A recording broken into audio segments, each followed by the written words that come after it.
Welcome to the series of videos designed to show you how to simulate a horn-fed reflector antenna using ANSYS HFSS.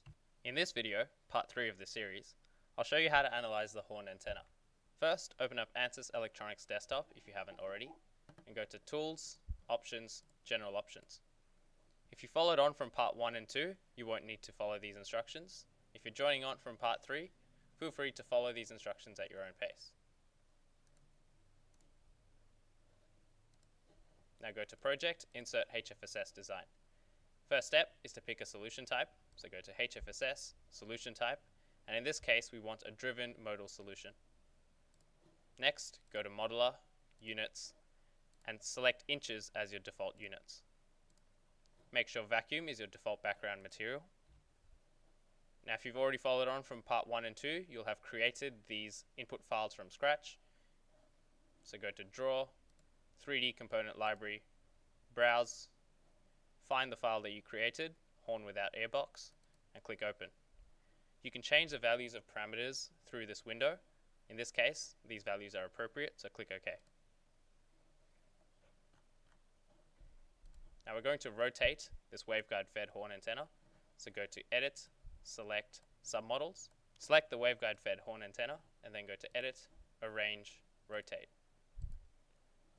We're going to rotate around the y-axis by an angle of -90 degrees. Click OK. You should see a pop-up window like this one come up.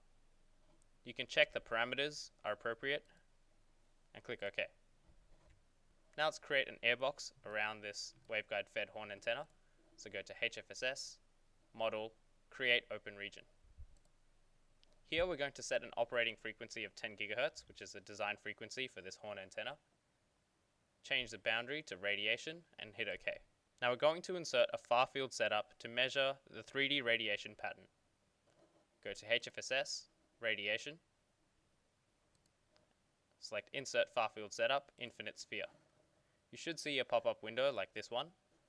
We're going to set up phi as spanning from 0 to 360 degrees with a step size of 2 degrees. Theta will similarly be from 0 to 180. Click OK. Let's rename this design. Right click on the name. Let's call this horn. Now let's add a solution setup. Go to HFSS, Analysis Setup, Add Solution Setup. In the pop-up window, in the General tab, make sure you set the frequency to 10 GHz for this waveguide fed horn antenna. You can change some of the high performance computing and analysis options by clicking on HPC and analysis options. Click on Edit. In my case, I'm going to use automatic settings and click OK. Now let's save this project. Let's save it as reflector antenna, and then we're ready to simulate.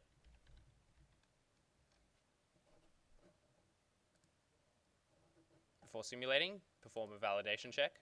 You should see no errors. If you do, go back and check your previous steps, and then go to HFSS Analyze All. Once your simulation is complete, we'll be ready to perform some post-processing to view results. Now that my simulation is finished, I'm going to go to HFSS, Results, Create Far Fields Report, 3D Polar Plot. You should see a pop-up window like this one come up.